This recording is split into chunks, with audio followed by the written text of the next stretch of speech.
दुनिया के ढोल जो हैं केवल मनोरंजन मात्र के लिए हैं। हमारा जो ढोल है हमारे स्पिरिचुअल कनेक्टिविटी के लिए है। गाडू छन घाटुड़ी जोंकी डांडियों छन मरुड़ी, तो महाराज गाड घटुड़ी पड़ी छन जोंकी डांडा मरुड़ी पड़ी छन, आम से आम पड़िया छन। आप अगर सिर्फ एक दिन के लिए टूरिस्ट बन करके गैरसैंण जा रहे हैं तो ये तो कोई मतलब नहीं बनता। ये पता नहीं कहाँ से शुरुआत हुई। आप वहाँ राजधानी बनाइए, परमानेंट रहिए वहाँ पर। पहाड़ का मैं तो ये कहता हूँ कि पहाड़ के लोग जितने हमारे पलायन कर गए हैं वो हमारे पहाड़ अगर खाली होंगे तो ये अच्छा नहीं है। अवैतनिक प्रहरी होता है पहाड़ी। धरती माता कुर्म देवता चंद सूरज पवन पानी, बाई और विशंदरी, वायु और विशंदरी, तल धरती उपरी आकाश बार से बनसापति, चौ दिशा चौखूट जागंता वे जेल्या, खैटकी याछियों जागंती वे जेली, पीड़ी की भराड़ियों जागंती वे जेली, भगवती जगदम्बा जागंती वे जेली। एक महिला कोई आई, उसका हस्बैंड बैक पाइपर बजाता था। तो वो आई और जब मैंने ढोल रख दिया मेरे सामने, ढोल के सामने आए, हाथ जोड़ करके रोने लग गई। Mr. Pritam, I don't know, I can't stop my tear and I don't know why I crying, and this instrument is the very spiritual instrument। बहुत हाथ जोड़ करके हो गई खड़ी और ढोल को उसने अपने गले लगा दिया। आहा सरली मेरू जिया लगी गे, तेरी नो तेरी मुखड़ी माँ, आहा अकबक सी रे ग्यों पहुंची तेरा कुमोगड़ मां। नमस्कार, देवभूमि डायलॉग के पॉडकास्ट में आपका स्वागत है। हमारे यहाँ देवताओं को बुलाने के लिए जागर लगाई जाती है, ढोल बजाया जाता है। एक समय था जब ढोल बजाकर देवताओं को बुलाया जाता था, लेकिन धीरे धीरे ये विधा विलुप्त होती जा रही थी।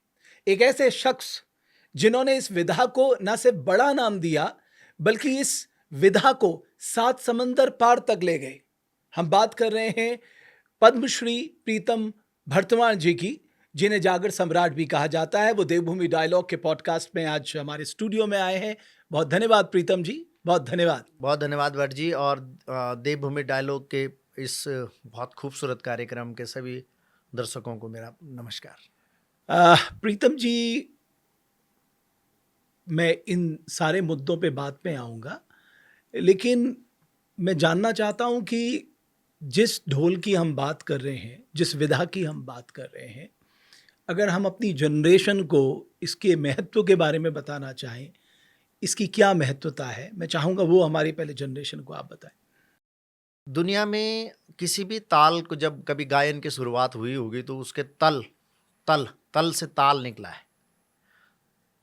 कोई भी गायन बगैर वादन के अधूरा होता है, और जब उसका ताल बना तो ढोल ही सबसे पहले बना। अच्छा, ढोल की तालें सबसे पहले इजाद हुई हैं। और क्योंकि हिमालय का संदर्भ अगर आप वेद पुराणों के अनुसार भी लें तो भारतवर्ष के मुकुट हिमालय में ये शिव का स्थान है, सभी जानते हैं।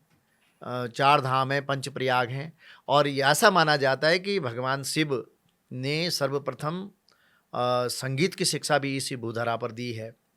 तो ढोल, दुनिया में बहुत किस्म के ढोल हैं, ड्रम जिनको अंग्रेजी में कहते हैं, लेकिन हमारे ढोल की विशेषता ये है कि हमारे यहाँ ढोल एक अनुष्ठानिक देवता के रूप में जाना जाता है। ढोल को भी देवता माना जाता है, और ढोल उसकी भी पूजा की उसकी भी पूजा की जाती है। तो हमारे यहाँ जो देवी देवताओं का आह्वान करने के लिए ढोल अपने आप में एक वेद प्रतिष्ठित वाद्य यंत्र है, जो एक प्रतिष्ठा पाया हुआ, जिसका अपने आप में एक ढोल सागर के रूप में जिक्र है। ढोल सागर में ढोल के तालों का जिक्र है। तो ढोल, इसलिए हमारा ढोल जो है देवताओं को जागृत करने वाला ढोल है। ढोल, दमो, धौंसी, हुड़का, थाली, डोर, तकली, दुनिया के ढोल जो हैं केवल मनोरंजन मात्र के लिए हैं। हमारा जो ढोल है हमारे स्पिरिचुअल कनेक्टिविटी के लिए है। अच्छा, हमारा ढोल जो है मतलब देवताओं से कनेक्ट करने का एक बहुत बड़ा माध्यम है। और उस ढोल और ढोली की वजह से ढोल है, और ढोल की वजह से ढोली है। ढोली मतलब दास, औजी, जिन्होंने इस परंपरा को बरसों से जीवित रखा है।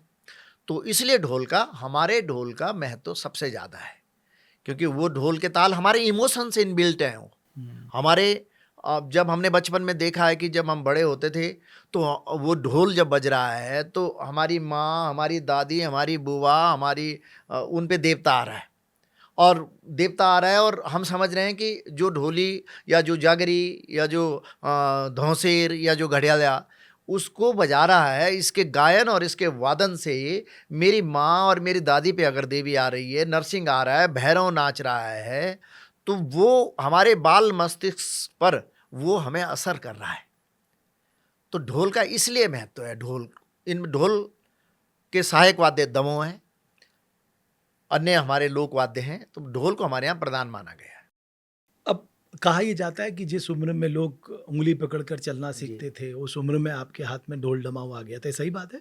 जी, मैं असल में बहुत मेरी एक मेरे ख्याल से 6 साल की उम्र में ही पिताजी के साथ हमारे गाँव में हरियाली होती है, चैत के महीने में पड़ी हुई, नवरात्रों में, और हमारे यहाँ जागर गाए जाते हैं घरों-घरों में। तो जैसे आपके परिवार में जो हरियाली पड़ी हुई है, तो मैं पिताजी के साथ, क्योंकि मेरे पिताजी श्री हेमदास बर्तवान जी, मेरे ताऊ अबलदास बर्तवान जी और मेरे चाचा कलमदास बर्तवान जी। तो गाँव बड़ा गाँव है। तो क्या होता था कि 3 भाई जो जागर करते थे, तो मैं सबसे बड़ा लड़का था, तो 2 आदमी चाहिए होते हैं जागर गाने के लिए। तो कुछ तो अपने रिश्तेदारों को बुला देते थे कि भाई बड़ा वाला भाई वे खोला, उस वाले मोहल्ले में आज जागर करेंगे। तो मैं 6 साल का था, तो एक जगह अपने पिताजी के साथ बैठ गया। तो और फिर ऐसा माहौल रहा है कि जहाँ सुबह उठ कर के हमारा इष्ट देवता भरत जी महाराज हैं, तो हमारे पिताजी सुबह-सुबह जो भरत जी की नौबत बजाते थे ढोल में, अच्छा, अच्छा। तो वो ढोल में आह्वान के देवी अच्छा, देवताओं रोज का करते थे। जी, वो रोज़ करते थे। और ये कितनी बड़ी बात है भट्ट जी कि जहाँ भगवान को जगाने के लिए वो ढोल काम कर रहा है कि सुबह हो गई है प्रभु, प्रातः काल हो गई है, उषा काल हो गई है और आप जागिए। और फिर वो जो और फिर दिन में भोग नवत, और रात को जैसे बद्रीनाथ जी में भी होती है, और रात को फिर जब भगवान विश्राम अवस्था में जाते हैं, फिर परमात्मा को सुलाने की नवत, शयन की नवत बजती है कि भगवान आप थक गए हैं, अब आप दिनमान आप लोगों की मन्नतें पूरी कर रहे हैं, मनोकामनाएं, पता नहीं क्या क्या लोग मांग रहे हैं, अब आप सो जाइए। अच्छा। और फिर भगवान सो जाते हैं, और सुबह किसी भी अनुष्ठान से पहले, चाहे भगवान की श्रृंगार आरती हो, उनका श्रृंगार हो, उससे पहले फिर दास जाता है, औजी जाता है, आओ जी, औजी मतलब आओ जी, आओ जी, औजी जाते हैं और भगवान को जगाते हैं कि प्रभु आप जाग जाइए, बड़ी लंबी पंक्ति लग गई आपके दर्शनार्थ। तो वो मेरे पिताजी जब हम अपने गाँव में, हमारे गाँव में भरत जी देवता के लिए करते थे, तो वो हमारी नींद ही उस ढोल से खुलती थी। और दादाजी, परदादा, वो जेनेटिक। फिर मेरे पिताजी ने स्कूलिंग मुझे अच्छी दी, पर मैं अपने पिताजी के साथ जागरों में, अनुष्ठानिक जागरों में जाता रहा हूँ। और जागर और अनुष्ठानिक जागर में फ़र्क जी, है? अनुष्ठानिक जागर वो जागर होते हैं जैसे अपने हमारे पंडवार्त हो गई, रोखड़ा, बुगदा, नौरता, और बहुत सारे हमारे देवी देवताओं को मनाने के लिए और उनको पूजने के लिए, अनिष्टकारी शक्तियों को शांत करने के लिए अनुष्ठानिक जागर हो गए हैं। और इस तरह से मैं करता रहता था। और उसके बाद पढ़ाई लिखाई हुई, फिर सोचा कि अब मैं आकाशवाणी जाना चाहता हूँ, तो 87 में 1987 में नजीबाबाद चला गया, वहाँ से पास करा। फिर सोचा कि ये कला जो गायन कला है, इसको कैसे अब बहुत लोगों तक पहुँचाया जाए। फिर ऑडियो फॉर्म में आए। तो फिर आप अपने पिताजी के साथ जाते थे और वहीं से आपने जी, ये वाद्य यंत्र बजाना सीखा। जी, ढोल बजाना आपने वहीं से जी, सीखा। जी, हमारा तो ये होता है भट्ट जी कि हम उस ज़माने में स्कूल, हमारे पिताजी ने मेरे लिए छोटी-सी हुड़की बना रखी थी। जो जो मैं मतलब वो तो बड़ा ढोल तो हम अपने गले में टाँग नहीं सकता बच्चा, तो छोटा-सा एक ढोल बना रखा था जिसको हम बजाते थे। और जागर, गायन। और एक बार क्या हुआ कि मैं अपने चाचा जी और हमारे जीजा जी थे, हम कहीं चले गए। अच्छा। तो चाचा जी और जीजा जी लोग वहाँ पर जब गाने लगे, रात को कोई नौरता था, भगवती के नवरात्रे थे, तो रात को 12-1 बजे करीब जब वो गाने लगे, तो उनको नींद आ गई और सबने कहा कि भाई अब सो जाते हैं, मन्नाण के पश्चात। तो थोड़ा सा उन्होंने एक पवाड़ा गाया, और जैसे वो पवाड़ा मतलब वीर गाथा, जागर पवाड़े में भी भेद है। जैसे जागर मतलब देवताओं की स्तुति, देवताओं का आवाहन, वो उसको जागर बोलते हैं, वो भी गीत ही है। जागर गीत, गीत माने गायन, जो सुर लय ताल जो शब्द एक साथ गाए जाते हों उनको गीत कहते हैं, तब वो जागर गीत हो सकता है। जैसे देवताओं के बाद गाना तो वो भी है, पर उसको भजन बोलते हैं। तो जब चाचा जी और मेरे जिया जी उनको थक लग गई एक तरीके से, तो सब लोग उठने लगे कि अरे पवाड़ा जो है, वीर गाथा की जो बात थी, वीर गाथा मतलब पवाड़ा उसको बोलते हैं जो वीर गाथा होती है, शौर्य की गाथाएं, पहाड़ की राजकुमारों की गाथाएं और वीर भड़ों की गाथाएं। तो जब वो मुझे आता था, वो मैंने सुना हुआ था, तो उन्होंने कहा कि नहीं अब चलो जी सोते हैं। तो मैंने कहा जी मैं गाऊंगा। अच्छा। जी जी, और मैं उसमें बहुत छोटा था, 12-13 साल की उम्र। तो मैंने वो जब गाना शुरू करा तो सारे लोग बैठ गए और फिर तो रात खुल गई जी। तो उसे मैं अपना आत्मविश्वास का दिन मानता हूँ कि मैं गा सकता क्या हूँ। था वो? वो वो पवाड़ा था एक उसका, सरुली और सुम्याल का। दो सुनाइए ना जरा। वो इस तरह से था, तेली बेमेली सारी रंदा बुदिलो बुदी रोता, तेली बेमेली सारी रंदना उदिलो बुदी रोता, गाडू छन घटुड़ी जोंकी डांडियों छन मरुड़ी। तो महाराज गाड घटुड़ी पड़ी छन जोंकी डांडा मरुड़ी पड़ी छन, आम से आम पड़िया छन। गाड घटुड़ी पड़ी छन डांडा मरुड़ी पड़ी छन, महाराज देख दो उदी बुदी रोत मालूम का माल भला। अरे गाडू छन घटुड़ी जोंकी डांडियों छन मरुड़ी, शोभन कारे धज जोंका घट्या वाला। तो महाराज देख दो जो को गड़ो सुम्याल हुए, आराम वीर भड़ गड़ो सुम्याल माल मको माल वीर मको वीर पैदा हुए। हाँ हाँ हाँ हाँ, इस तरह का कोई वीर गाथा होती थी उस अच्छा, समय जी। मैंने ये भी सुना बचपन में आपका एक बार बहुत ज़्यादा जी स्वास्थ्य खराब हो गया था, तो जी फिर आपके परिवार के लोगों ने आपको सुरकंडा देवी मंदिर में जी जी दे बिल्कुल। दिया और उनसे कहा कि अब आप ही फैसला करिए, हाँ कुछ बिल्कुल ऐसा हुआ था क्या? बिल्कुल, ऐसा ऐसा हुआ था कि बचपन में उस जमाने में हमारे मसूरी नज़दीक का बाजार होता था, तो अमेरिकन हॉस्पिटल में एक डॉक्टर, अंग्रेज डॉक्टर रहते थे, गोरे डॉक्टर थे वो। तो मैं बहुत छोटी उम्र का था, 5-5.5 साल की उम्र रही होगी, तो मैं बहुत बीमार था। तो डॉक्टर ने कहा भाई इसको बहुत ऐसे रखो, बहुत केयरिंग में रखना पड़ेगा। और अक्सर उसी डॉक्टर की निगरानी में मेरे 2-3 साल निकले थे। तो मेरी माँ, हमारे यहाँ का जो ढोल दमाओ, हमारी भगवती सुरकंडा जो है हमारी देवी है, तो हम वहाँ पर जाते थे। तो मेरी माँ जी लोग और मेरे पिताजी, हमारे गांव का ढोल जाता था। और सुरकंडा में उन दोनों ये होता था कि रात्रि काल में, आज भी सुरकंडा में गंगा दशहरे के दिन हमने अपने कानों से सुना हुआ है, आप बड़े बुजुर्गों से सुन सकते हैं कि रात्रि काल में जब जैसे गंगा दशहरा कल है और आज रात्रि के समय में जब सुरकंडा हम लोग जाते थे, तो रात्रि में सब लोग चुप हो जाते थे कि अब 12 बज गए हैं रात की, अब कुछ होगा। और रात्रि के काल में शेर, माता रानी का शेर आकर के वहाँ पर बोलता था, उसकी आवाज़ सुनाई देती थी, जो जैसे गढ़वाल में बोलता है ना, शेर डुकड़ दू था सुरकंडा का धार में। तो मेरी माँ जी लोग जब मुझे वहाँ ले गए तो कहा कि इस बच्चे को हम माँ भगवती को चढ़ा देते हैं, माँ भगवती ही इसकी रक्षा करे। और फिर मेरे स्वास्थ्य में गुणात्मक सुधार हुआ। तो मेरे मस्तिष्क पर वो बात रही कि मैं माँ भगवती की कृपा से ही। फिर डॉक्टर ने भी, जो डॉक्टर डचमैन कुछ ऐसा नाम था उनका, जब दोबारा डॉक्टर के पास आया तो उन्होंने कहा अब इस बच्चे की वो जो है क्या कहते हैं, इसकी जो तबीयत में गुणात्मक सुधार है। तो ये मैं माँ भगवती की कृपा मानता हूँ। तो मेरे अंदर वो उस तरह से बीज आ गए हो। और मैं फिर आपको जान करके खुशी होगी कि मैं जिस जिस कैसेट में भी जाता था, उस जमाने में 8 गाने होते थे। जब मैं ऑडियो दौर में गया तो सबसे पहले मैंने अच्छा, गाना भी तभी शुरू कर दिया था? जी, गाना तो मैंने बहुत देर में वो तो बहुत छोटी उम्र की बात है, जब मैं 5 साल का था। गाना तो मैंने 17 साल की उम्र में शुरू करा। ओके। लेकिन क्योंकि मेरी धार्मिक धारणाएं बहुत बन गई माता रानी के प्रति। और हमारे यहाँ एक और खूबसूरत बात है, अचानक मुझे ध्यान आ गई बोलते बोलते। मैं जब मेरे हमारे गांव में श्री स्वर्गीय पंचराम नौटियाल जी हुआ करते थे, तो बड़े अच्छे ज्योतिषी थे वो। अच्छा। बहुत अच्छे मतलब बहुत प्रकांड विद्वान थे। उनके बेटे कमल नयन नौटियाल जी भी बहुत विद्वान थे। तो पंचराम जी ने मेरे पिताजी को अपने पास बुलाया, मेरी कुंडली देखी और कहा कि अरे, मेरे पिताजी का नाम हेमदास, कहते थे कि आओ मुझे साथ में लेकर, अपने उसको भी लाना लड़के को। मैं छोटा था लेकिन अच्छी बुद्धि, कुशाग्र टाइप का था मैं। तो उन्होंने कहा देख भाई ऐसा है, इसने जन्म जहाँ भी लिया हो, जिस वंश में भी लिया हो वो ठीक है, लेकिन इसके ग्रह बहुत अच्छे हैं। अच्छा। हाँ, आगे चल करके मुझे नहीं पता किस चीज़ किस में। एज में था? ये करीब 7-8 साल की उम्र रही होगी।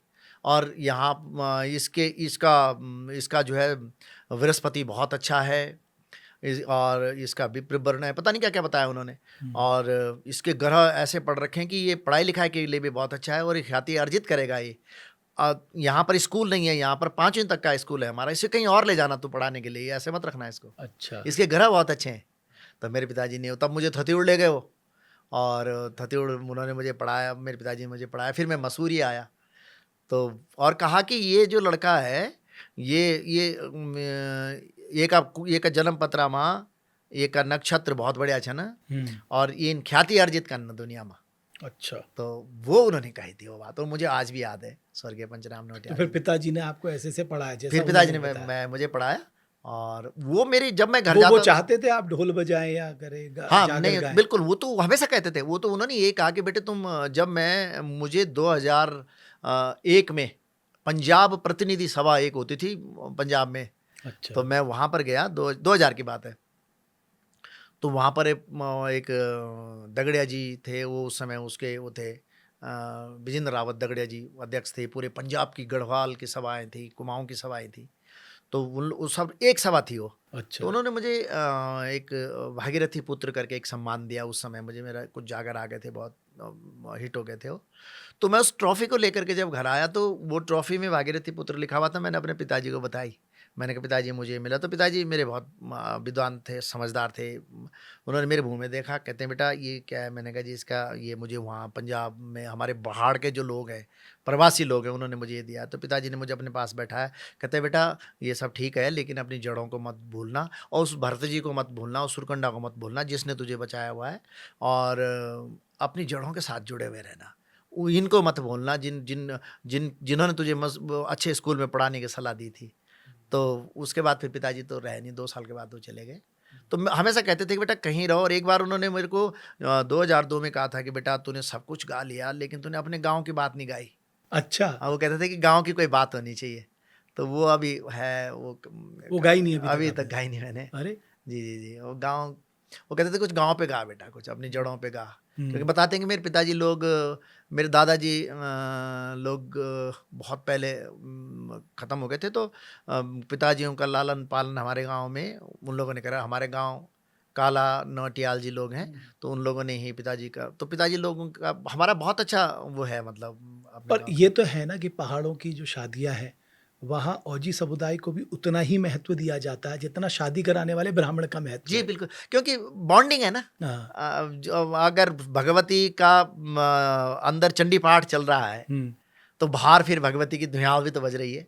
दोनों की वो है ना, धुयाल बज रही है, तो इधर वेद मंत्रों और श्लोकों से भगवती का आवाहन हो रहा है, तो वहाँ जागर से हो रहा है। तो इसलिए ये बहुत ज़्यादा अच्छी। तो आपने कभी कुछ महसूस किया कि कई बार क्या होता है कि जब आप जागर लगाते हैं, देवताओं का आह्वान करते हैं, कई बार वो प्रकट नहीं होते, कभी आपके सामने भी ऐसा कुछ हुआ? असल में क्या होता है कि अनुभूति है साहब, जो कुछ है, जो कुछ हो रहा है, जो कुछ चल रहा है संसार में, जो कुछ घटित हो रहा है, वो उसकी स्थितियां पहले से बनी हुई है। जब आप गा रहे होते हैं, जिस समय आप परफॉर्म कर रहे होते हैं, जिस समय आप के सामने कोई है और आप कोशिश कर रहे हैं कि देवी देवता का आवाहन मैं कर रहा हूँ और किसी पे देवता नहीं आ रहा है, तो वो भी एक स्थिति हो जाती है। और पर ऐसा बहुत कम हुआ है, कम से कम मेरे साथ ऐसा नहीं हुआ कि जब भी हमने गाया है और मन से गाया, क्योंकि हम तो मन से गाते हैं। क्योंकि अगर भगवती या किसी देवी देवता का स्मरण मन से हो तो फिर देवता तो ये चैलेंज करना पड़ता है ना देवताओं को कि तुझे रक्षा करने आना पड़ेगा, अपने भक्तों को का रास्ता दिखाना पड़ेगा। हाँ बिल्कुल, बिल्कुल, बिल्कुल भक्तों को रक्षा। और ये होता है ना कि मूल रूप से जो हमारा देवता होता है, जो हमारे बाप दादाओं के कालखंड से हमारे पुश्तैनी रूप से हमारे देवी देवता है, उनका जब हम आवाहन कर रहे होते हैं तो जो आवाहन करवा रहा है, जो डंगरिया है, जो जागरी है, पसवा है, जागरी है, तो दोनों का एक दूसरे का पीढ़ी दर पीढ़ी साथ है। उसके बाप दादा उसको जागर गा करके या उस वादन करके उस देवता का आह्वान कर रहे हैं, तो उनके बाप दादा जिन पे वो आ रहा है वो उनके उनके भी पारंपरिक रूप से ही तो आ रहा है वो करके वो। तो देवता बट लाइफ तो बहुत डिसिप्लिन चाहिए ना, खासकर ऐसे लोग जो होते हैं बहुत डिसिप्लिन लाइफ। पहाड़ के लोग तो डिसिप्लिन वाले ही होते थे। पहाड़ में तो आज भी पहले के मुकाबले भी कम हुआ है। पहले के मुकाबले में बहुत कम हो गया है जी। पहले तो बहुत डिसिप्लिन था। और उसका बिल्कुल अब तो लोग पलायन एक वजह रही है उसकी पहाड़ों में। और पहाड़ का मैं तो ये कहता हूँ कि पहाड़ के लोग जितने हमारे पलायन कर गए हैं वो हमारे पहाड़ के पहाड़ अगर खाली होंगे तो ये अच्छा नहीं है। अवैतनिक प्रहरी होता है पहाड़ी हिमालय का, अवैतनिक प्रहरी। अवैतनिक प्रहरी। वो पैसा थोड़ी ले रहा है, कोई तनख्वाह थोड़ी दे रहा है। हिमालय का हिमालय का हेरवाला, हिमालय की देखभाल उसके हाथ में। आप जोशीमठ के अंदर मैंने सुना कि जो आईटीबीपी को सूचना देते हैं वो बकरवाल लोग देते थे कि जी हमने कोई हलचल देखी। वो इंटेलिजेंस इनपुट के एक अहम किरदार कड़ी है वो। तो पहाड़ का खाली होना तो अपने आप में, पहाड़ खाली होगा तो पहाड़ का खाली होने का मतलब संस्कृति का ह्रास होगा। तो आपको इस बात का दुख है कि पहाड़ खाली क्यों हो रहे हैं? बिल्कुल दुख बट है। आपने कभी क्वेश्चन नहीं किया, मतलब गवर्नमेंट की पॉलिसीज को, गवर्नमेंट को, और जितनी भी सक्सेसेस गवर्नमेंट आई जी तो उनको क्वेश्चन नहीं किया कभी आपने कि साहब आप मुझे ये बताइए कि हम किस दिशा में जा रहे हैं? जिस जिस जिस उद्देश्य से राज्य की स्थापना हुई थी वो तो फिर फेल होता जा रहा है, क्योंकि पहाड़ में तो लोग रह ही नहीं रहे। हाँ, तो वो गवर्नमेंट का फेलियर है। वो 20 साल 25 साल हो गए गवर्नमेंट को बने हुए, क्यों नहीं रह रहे हैं पहाड़ में? आप अगर सिर्फ एक दिन के लिए टूरिस्ट बन करके गैरसैंण जा रहे हैं तो ये तो कोई मतलब नहीं बनता। ये पता नहीं कहाँ से शुरुआत हुई। आप वहाँ राजधानी बनाइए, परमानेंट रहिए वहाँ पर। मैं देखता हूँ, मैं एक दिन गैरसैंण जा रहा था तो मुझे लगा सड़क के दोनों तरफ चूना लगा हुआ है। बड़ी अच्छी सड़कें बन रखी है, कहीं गड्ढे नहीं है, कहीं होम पीडब्ल्यूडी के लोग गड्ढे भर रहे हैं। तो मैंने पूछा ये सब क्यों हो रहा है? कहते हैं सत्र है। तो किसी अफसर के आने की आगवानी के लिए ऐसा हो रहा है। वो जैसे ही वहाँ से निकलेगा उसके बाद वो गड्ढे कौन भरेगा फिर? वो तात्कालिक रूप से है ना। परमानेंट इलाज तो इसका यही है कि आप वहीं रहो। और आप भी फर्म है इस मामले में कि साहब हमारी राजधानी गैरसैंण बिल्कुल गैरसैंण क्यों नहीं हो भट्ट जी? पहाड़ के लिए तो बना भाई। पहाड़ की परिकल्पना को लेकर के उत्तर प्रदेश से हम पृथक हुए। हमने यही तो कहा था कि भाई हम जो हैं हम हमारी देखभाल लखनऊ से नहीं हो पा रही जी। हमें अलग दे दीजिए। हमारा भूभाग, हमारी भौगोलिक स्थिति आपसे डिफरेंस है, भिन्नता है हम में काफ़ी। हम अपना आप बनेंगे, अपने करू धरू हम खुद होंगे। इसलिए थोड़ी बना था कि कोई एक राजधानी होगी और सारे लोग वहीं पर फोकस हो जाएंगे। पहाड़ के लिए करने की जरूरत तो ये जो अभी 3 दिन का है या बहुत छोटे समय के लिए हम जाते हैं, वो आपकी नाखुशी का एक कारण है? नहीं, 3 दिन का कोई औचित्य नहीं बनता। 3 दिन नहीं, आप 10 दिन रहो। पूरा सचिवालय वहीं रखो ताकि आपके पास वो खेत खलियान में काम करती हुई माता भी आ सके अपनी समस्याओं को लेकर के। आप रहो ना, वहाँ पर रहो। फिर आप जो आप रहोगे वहाँ पर रहोगे तभी तो आप ये उन परेशानियों का अंदाज़ा लगा पाओगे जो पहाड़ का जीवन, जिस परेशानी से आप एक दिन में झुंझला जाते हैं, उन परेशानियों के साथ पहाड़ का आदमी रोज जीता है भाई साहब। वो कैसे आवाज़, कैसे फीलिंग होगी उसकी? अखबार सफेद। आपने वो लेटर देखा था जिसमें विधायकों ने बहुत सारे विधायकों ने लिखा था साहब हमें वहाँ बहुत ठंड लगती है इसलिए वहाँ सत्र ना कराया जाए। हाँ, तो ये कोई बहुत अच्छा तर्क नहीं है भट्ट जी कि अगर किसी को ठंड लगे तो फिर वो वहाँ ना करवाया जाए। तो फिर तो वो ये कहेगा कि जून के महीने में तपती गर्मी में ही करवाओ जी वहाँ। तो तब आप रहो, आप वहाँ पर देखो जी। आमूल ये अच्छी पहल थी जब से भी ये शुरू हुई कि आपने गैरसैंण में विधानसभा भवन बनाया, बहुत अच्छी बात है ये। लेकिन आपको रूट प्लान तो करना पड़ेगा ना, नहीं तो कैसे होगा फिर? आप इनके जो आज के नेता हैं इनको दूर के चश्मे बनाने पड़ेंगे, जो 50 साल बाद जिनके फल आए। नज़दीक के चश्मे से काम नहीं चलेगा कि जो इस साल करो फिर अगले साल निकल जाए बात, कोई बात नहीं। आपको ऐसे काम वो दो तरह की बीमारी होती है ना, जैसा हाँ। मायोपिया और हाइपरमेट्रोपिया। Yes yes yes. तो आप कह रहे हैं कि साहब दूर का विजन दूर रखिए का आप। विजन रखना पड़ेगा, नजदीक का विजन नहीं रखना पड़ेगा। और विजन होना चाहिए, टेलीविजन से काम नहीं चलेगा। हम्म। एक और बात जो मैं जानना चाहता हूँ, वापस जागर में आता हूँ, तो आपके मन में कब आया कि यार इस विधा को मुझे आगे ले जाना चाहिए? क्योंकि ढोल बजाने वाले बहुत से लोग हैं, जी। अगर आप उनकी आर्थिक स्थिति देखेंगे बड़ी चिंताजनक है। चाहे जैसे कि आपने ढोली की बात की, डंगरियों की बात की, और ये सब लोग दूसरे के जीवन में बदलाव लाने के लिए जाने जाते हैं, लेकिन इनका अपना खुद का जीवन बड़ा चुनौतीपूर्ण रहता है। जी। तो फिर आपको कब लगा कि साहब इस विधा को, ये एक ऐसी विधा है जिसको हमें यहाँ से निकाल कर देश दुनिया तक ले जाना है? पहली बात तो ये है भट्ट जी कि जो इन्फीरियरिटी कॉम्प्लेक्स जिसको अंग्रेजी में बोलते हैं, हाँ। हीन भावना का शिकार होना। हाँ। ढोली समुदाय के नौजवान पीढ़ी को ये लगता था कि यार इसको बजाने से तो फायदा नहीं है, पैसा भी नहीं है और मान सम्मान भी नहीं है, उनको ये लगता था। लेकिन अच्छा। मुझे ये लगता था, मुझको ये संस्कार मिले हुए थे कि ढोल अपने आप में, ढोल सागर, जागर, पवाड़े, ये गीत जो हैं अपने आप में गीत ही हैं।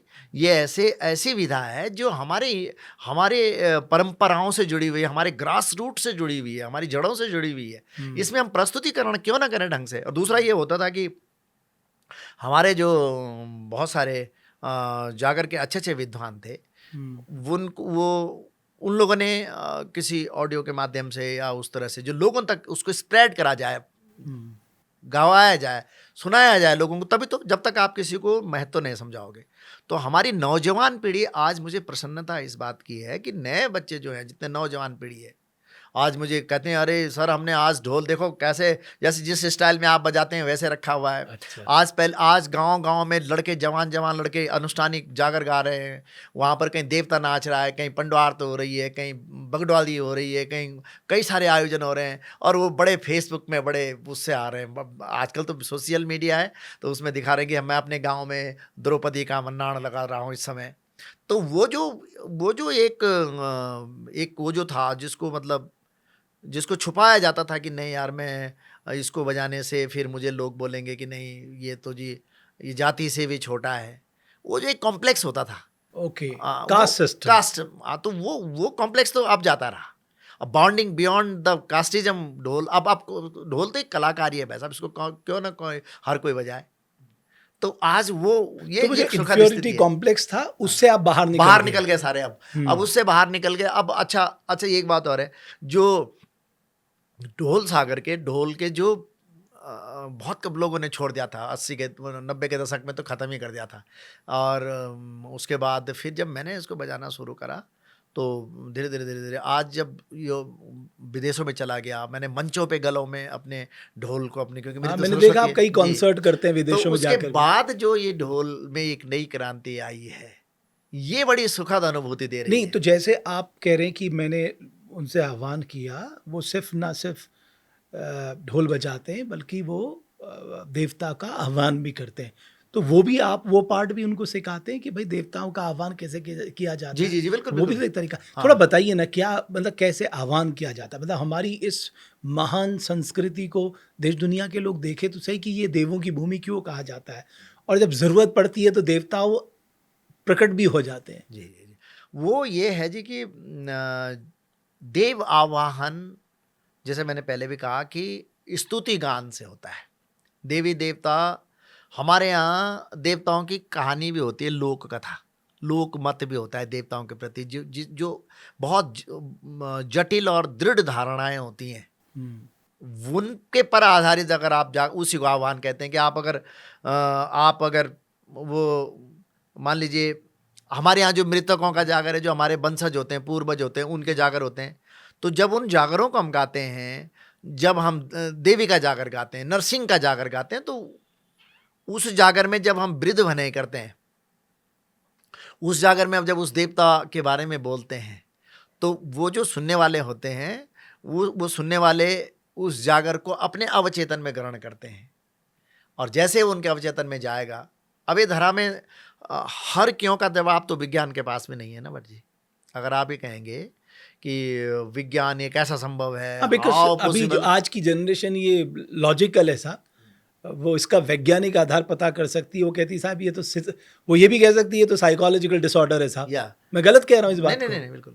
लेकिन देखो जी, ऐसा है, आप जब गा रहे होते हैं, अनुष्ठानिक रूप से जब आप गाएंगे जिस समय, और जो पंच तत्व है, जिसको प्रकृति का, जिसको भगवान मानते हैं हम, जो अदृश्य है, अजन्मा है, वो है तो है। बिल्कुल है। और जो हम सांस ले रहे हैं, दिख नहीं रही है आपको और मुझे देखने से, हमारे नेत्रों का संबंध ब्रह्मांड से, यूनिवर्स से है।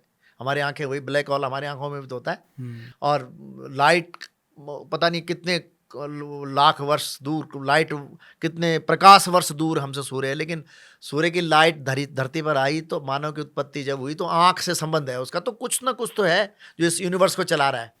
उसका आभास जब जागृत करवाता है, वो जो प्रकृति प्रदत्त जो वो तत्व है, जिसको हम अपना नरसिंह मानते हैं, नागरजा मानते हैं, भैरू मानते हैं, गोरिल देवता मानते हैं, वो जब उसका आह्वान होता है तो फिर आपके अवचेतन में आपकी स्वीकृति, acceptance of the your soul, उसके बाद आप नहीं तो वो आह्वान कैसे होता है जी, वही मैं आपसे जानना चाहता हूं। मैं गा के सुना। हाँ वही मैं कह रहा हूँ।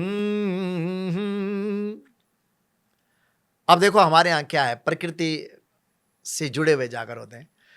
जय धरती माता कुर्म देवता, धरती माता कुर्म देवता, चंद सूरज पवन पानी, बाई और विशंदरी, वायु और विशंदरी, तल धरती उपरी आकाश पार से बनसापति, चौ दिशा चौखूट जागंता वे जेल्या, खैटकी याछिर्यों जागंती वे जेली, पीड़ी की भराड़ियों जागंती वे जेली, भगवती जगदम्बा जागंती वेजेली, इष्ट देवी महामाई प्रगट वेजेली, देवी भवानी माए, तुई माता अनंता शक्ति स्वरूपिणी भगवती बण देवी शाकंबरी भवानी, जगत बंदिनी नारायणी अखिल ब्रह्मांड नायिका सुरेश्वरी महादेवी भगवती।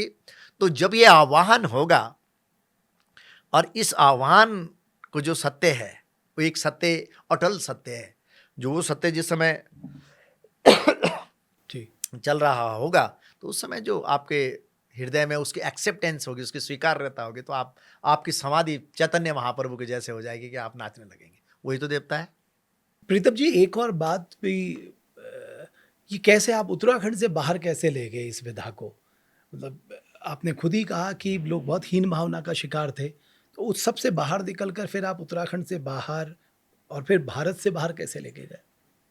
1976 या 77 के आसपास मेरे जो चाचा जी के जिया जी थे, मामा जी हुए हमारे, उनकी शादी थी और मसूरी के पास उनका गांव सिंगा के धार एक जगह हुआ करती थी। अच्छा।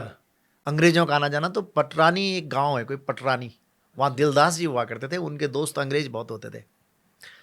तो उस शादी में, मेरे मामा जी की शादी में कई कलावंत थे, कलाविद बोलते हैं, औजी को कलावंत भी कहा जाता है। तो एक कोपमन साहब, एक जोई साहब, पता नहीं ऐसे ऐसे करके, बहुत छोटा था मैं उस समय क्योंकि मेरी उम्र बहुत कम थी उस समय।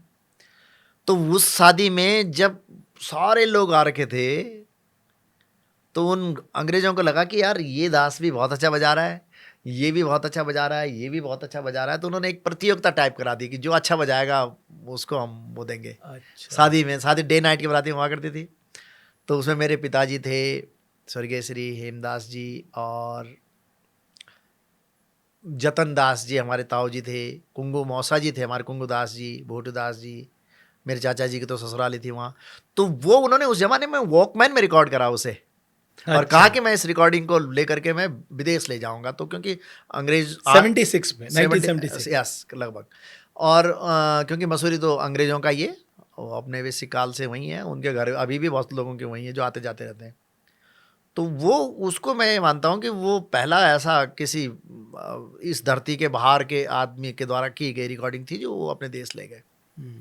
उसके बाद यहाँ पर, यहाँ की शोध शालाओं में शोध करने के लिए विदेशी आने लगे, और जब वो आते थे तो उनको यहाँ के लोक संगीत के बारे में जानना था।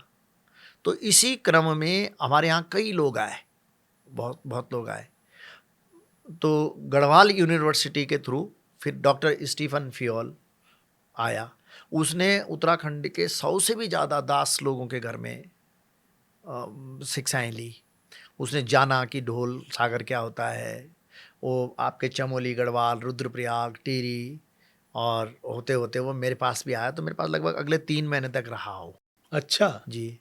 और तो उन्होंने जो है तो स्टीफन फियोल ने, डॉक्टर स्टीफन फियोल ने वो सीखा, और उसी क्रम के तहत विदेश जाने की, यूनिवर्सिटी में जाने का अवसर सिंसिनाटी में, जहाँ वो इथोनी म्यूजिक कॉलेज का प्रोफेसर था, मिला, अवसर मिला आपको? जी। लेकिन उससे पहले 2003 में, 2003 में मैं अपने ढोल, अपने हुड़के को ओमान जा चुका था, 7 समंदर पार। किसी भी पहली बार कोई ढोल 2003 में ही ओमान की राजधानी मस्कट में जा चुका था, और हुड़की वहाँ आपका कॉन्सर्ट था? कॉन्सर्ट था मेरा। अच्छा। और उसके बाद ओमान में हुआ, फिर उसके बाद दुबई में, और फिर ये क्रम चलता रहा। और तब तो आज तो दुनिया के लगभग, मेरे ख्याल से मैं करीब 23-24 कंट्रियों में चला गया। अच्छा। तो ये तो वहाँ एक्सपीरियंस कैसा रहा, मतलब वहाँ तो concert भट्ट का जी experience? मैं कह नहीं सकता आपको। हम एक बार ओक्लाहोमा में कॉन्सर्ट्स कर रहे थे, और कार्यक्रम करने के बाद मैंने देवी का जागर गाया बहुत अच्छे ढंग से। मुझे गाते गाते स्वयं पे वो आ गया, देवता आ गया। तो एक महिला कोई आई, उसका हस्बैंड बैक पाइपर बजाता था। तो वो आई, और जब मैंने ढोल रख दिया मेरे सामने, ढोल के सामने आए, हाथ जोड़ करके रोने लग गई। Mr. Pritam, I don't know, I can't stop my tear, and I don't know why I crying, and this instrument is the very spiritual instrument। बहुत हाथ जोड़ करके हो गई खड़ी, और ढोल को उसने अपने गले लगा दिया। तो वो कह रही थी कि मुझे ऐसा लगा कि जैसे, तो उस दिन मुझे लगा कि वाकई तो ये भगवती अखिल ब्रह्मांड नायिका, तो ब्रह्मांड की नायिका भगवती है। वो तो आपने जो गाया था वो सुनाई दीजिए। जी, मैंने वो देवी का जाकर गाया था ना वहाँ पे। जी। अरे जमाया जमाया राजे राजेश्वरी, तू तावेली माता मेरी जगत कल्याणी जोग माया। हरि अपहरी माता को मैं मानणु मनोलो, हे मानणु मनोल माता, बापना बडोल मेरी माता। जे ज्वाला तिरु ध्यान जगोलू, ये तू तो वेली माता मेरी ब्रह्मांड धारे। जे ज्वाला तिरु ध्यान जगोलो, बड़ी फॉर्म में गाया मैंने उसको। अच्छा। तो बहुत अच्छी हुई, और क्लैपिंग हुई पूरे हॉल में। और उसके बाद वो जो महिला थी, अमेरिकन महिला, वो टेक्सास की थी शायद, हाँ, वो आई, और वो मेरा बड़ा अच्छा एक्सपीरियंस रहा कि बहुत देर तक लिपट गई बेचारी आप भी ढोल बहुत पे। इमोशनल हो मैं गए। इमोशनल हो गया कि ये ऐसा। और मैंने फिर उसमें अपनी माता रानी को देखा, जैसी मैंने कहा माँ, हम जागरों में गाते थे कि अखिल ब्रह्मांड नायका त्रिलोकेश्वरी देवी भगवती जगतवंदिनी महा माता, तो यत्र तत्र सर्वत्र तू ही है। तो जब एक अंग्रेज महिला इस तरह से भावुक हो सकती है हमारे ढोल में, तो इसका मतलब ये हुआ कि उस माता रानी की बड़ी कृपा है। तो फिर वहीं से लोगों ने ये आपसे कहना शुरू किया कि साहब आप हमें भी सिखाइए, हम भी इस विधा को जी, सीखना फिर चाहते उसके बाद जब मैं वहाँ से आ गया, तो एकेडमिक स्तर पर बहुत लोग कर रहे थे काम, ऐसा नहीं है। अब भाई गांव घरों में तो कर ही रहे हैं काम, आज भी कर रहे हैं। मेन बात क्या होती है कि असरदार काम, वो संगीत का एक ऐसा जरिया होता है कि जो लोगों को बहुत जल्दी अपने प्रभाव में, संगीत अगर अच्छा है, प्रस्तुति आपकी अच्छी है, प्रेजेंटेशन बहुत बढ़िया है, तो वो बात लोगों की समझ में आ जाती है। तो फिर एक अलग तरह का उत्साह लोगों में दिखा कि ये हमारी चीज़ है। लेकिन आपको तो पहचान मिली ना, इससे आपको बहुत जी, बड़ी पहचान और मिली। मैं लेकिन इतने सारे लोग काम करते हैं, वो तो वहीं के वहीं रह गए। जी जी तो उन्हें जी लगता है हमें तो कोई बेनिफिट मिला ही नहीं। जी जी। लेकिन आप धीरे धीरे करके उनको, उनके प्रति बहुत, उनको ऐसा नहीं है। पहाड़ों में आप ये जानते होंगे कि पहाड़ों में बड़ा सामंजस्य रहा है औजी और जिनको गैख बोलते हैं हम लोग, दास लोगों का और जो गांव के लोग होते हैं उन लोगों का बड़ा सामंजस्य रहा, एक दूसरे के बगैर नहीं रह सकते। लेकिन अब क्या है कि जैसे ही ये हमारा ऑडियो फॉर्म्स के विदेशों तक ढोल का जाना, जागरों का जाना, उसके बाद एक नई ऊर्जा आई है। और गांव में जो आज लोग हैं जो काम कर रहे हैं इसको, वो बड़े अच्छा उनको पारिश्रमिक दिया जा रहा है, ऐसा नहीं है, उनको सम्मान दिया जा रहा है। अब एक कालखंड रहा ऐसा कि जब लोगों ने काम करना बंद कर दिया था, लेकिन आज की परिस्थितियां, आज मुझे बड़ा अच्छा लगता है जब कोई नौजवान कहता है अभी मुझे एक बारात में कोई मिला, एक शिवचरण करके, तो वो मुझे देख करके कहने लगा कि मैं सर आपको एक ढोल दमों को सुनाना चाहता हूँ। मैंने कहा सुनाओ। तो मैंने कहा क्या करते हो तुम? कहते मैं इंजीनियर हूँ बीटेक का। तो जो इस तरफ जो घुमाव हुआ उस ऑर्गेनिक फॉर्म का, आप समझ रहे हैं क्या होता है कि एक आदमी ने छोड़ दी कोई बात कि मैं नहीं करता इस काम, और दूसरे अज्ञान ने पकड़ ली, तो उस काम का तो बर्बादा होगा ना। फिर कोई ट्रक बहुत अच्छे ढंग से चला रहा है, कोई गाड़ी बहुत अच्छी ड्राइव कर रहा है, और वो असली जो ड्राइवर उसका है, जो रियल ड्राइवर है, वो गाड़ी को छोड़ दे कि मैं जी नहीं चलानी यार, और उसके बाद कोई ऐसा आदमी आ जाए कोई ट्रक का आगे का हिस्सा ठोक दे, पीछे का खराब कर दे, कहीं गलत जगह ले जाए, तो इससे वो जो ऑर्गेनिक फॉर्म के और जैविक कलाकार हैं, जो रियल कलाकार हैं, जो पीढ़ी दर पीढ़ी के कलाकार हैं, उन कलाकारों के जो वंशज हैं, यूथ वाले वंशज, जिनके अंदर वो पीढ़ी दर पीढ़ी उनके ब्लड में है, वो उन लड़कों का, पर वो भी कमर्शियल वैल्यू तो देखते ही ना कि देखते मैं हैं, पर अगर कर रहा हूं तो साहब मुझे क्या मिल रहा, मेरा परिवार कैसे चलेगा। आज भटजी देहरादून में ये स्थिति है कि हमें फोन आते हैं कि जी पैसे कोई कितने ले ले, लेकिन कोई भेज दो किसी को जो हमारी वरात में ढोल दमो करे, और दे भी रहे हैं लोग पैसे, और कर रहे हैं। ऐसा हो गया है, लोगों ने बैंड बनाए हुए हैं। तो अभी अपने यहाँ अच्छे कार्यों में इन लोगों को बुलाए जा रहे हैं, अनुष्ठानिक कार्य हो रहे हैं। अब परिस्थितियां तो बदल गई हैं, बहुत डिफरेंस से। अच्छा, पहले एक कम्युनिटी इसका बजाती थी, अब तो मुझे लगता है सब लोग बजा रहे हैं। क्यों नहीं बजाएंगे भाई साहब? क्योंकि सीखने से सीखा जा सकता है, ऐसा नहीं है। अगर आप सीखेंगे किसी चीज़ को तो सीखा जाएगा, और उसी क्रम में हमने भी एक छोटी सी शुरुआत कर रखी। तो आपके तो बड़े फॉरेन में भी स्टूडेंट्स हैं मैंने जी, आते रहते हैं। अभी एक छोटा सा प्रयास हमने कर रखा है एक एकेडमी के रूप में, और उसमें अभी हमारे पास कुछ ऑनलाइन है, लगभग 600 के लगभग 600 स्टूडेंट ढोल सीख रहे हैं। हाँ, इतने इंडिया के बाहर के इतने हो गए, मतलब अब तक जो जिनके हमारे यहाँ रजिस्ट्रेशन हुए हैं, जो अभी जुड़े हुए हैं बाहर से, कुछ बाहर से हैं, कुछ यहीं से हैं। अच्छा। लेकिन क्या है कि हम उस स्तर पर उसको कर नहीं पा रहे हैं कि जैसा जितने विराट, अभी टाइम लगेगा, कुछ समय लगेगा, उसके बाद हो जाएगा। लेकिन मेन बात अपना इंस्टीट्यूट खोला, आप उसका जिक्र कर रहे हैं। जी। तो अभी कितने स्टूडेंट्स आपके यहाँ से पास आउट हो चुके हैं? हमारे यहाँ से लगभग करीबन कम से कम 100 से ज़्यादा, 112-13।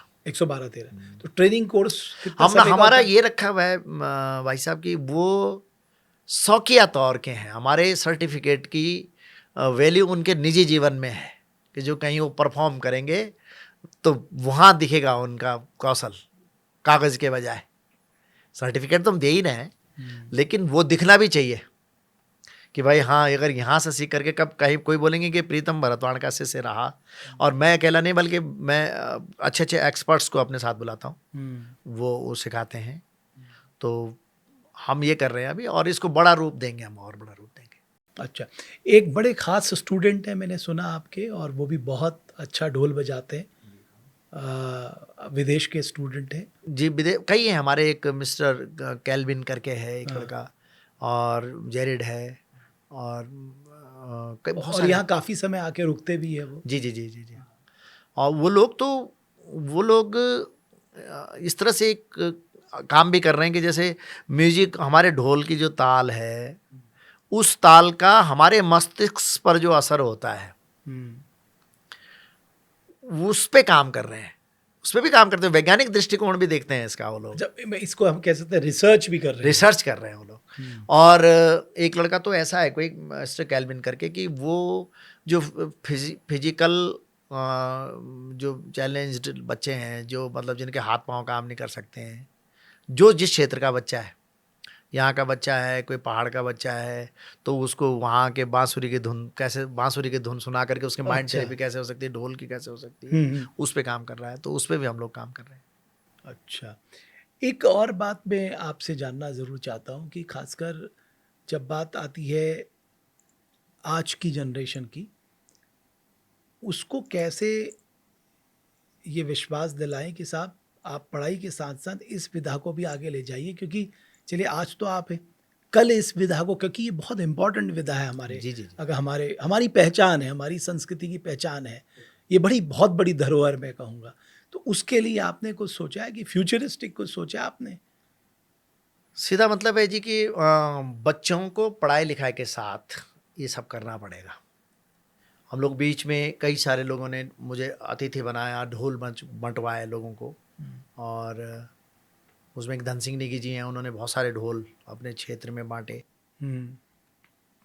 तो कई लोगों के मुझे फ़ोन आए कि भाई साहब आप ढोल तो बंटवा रहे हैं, लेकिन बच्चों को कुछ लोग आप ये तो कह ही नहीं रहे हैं कि भाई ये बच्चे पढ़े लिखे भी ज़रूर। तो मैंने कहा पढ़ाई लिखाई तो बहुत मस्ट है, अगर आप पढ़ेंगे लिखेंगे नहीं। विद्या धनम सर्वधनम प्रधानम। प्रधानम धनम। अगर मैं पढ़ा लिखा नहीं होता तो मैं रिकॉर्डिंग के लिए या बहुत सुनियोजित ढंग से या सिस्टमेटिकली संगीत विदेशों न में सीखता कॉन्सर्ट ना। करना कोई मजाक जी थोड़ा जी है। जी।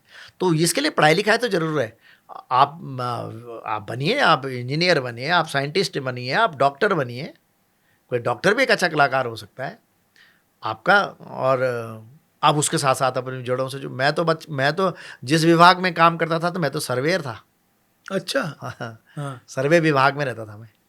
तो काम आना अलग बात है अपनी वो, लेकिन ये मेरा शौक था। 2001 के दिसंबर तक तो मैंने नौकरी करी है, गवर्नमेंट जॉब थी मेरी।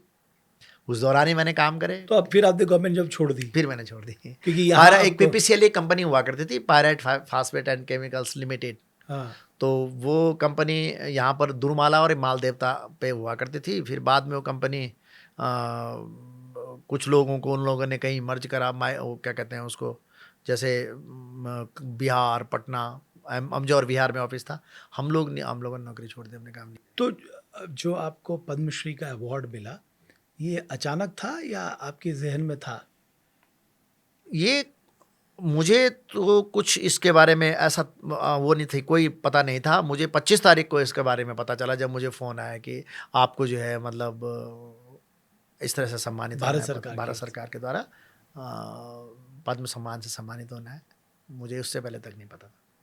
एक जो आपका गीत है, सरूली मेरो जिया लागेगे, इससे आपको बहुत पहचान मिली ना? जी जी जी, बहुत पसंद। हाँ, तो मैं चाहता हूँ ये आप हमारे दर्शक। जी बिल्कुल।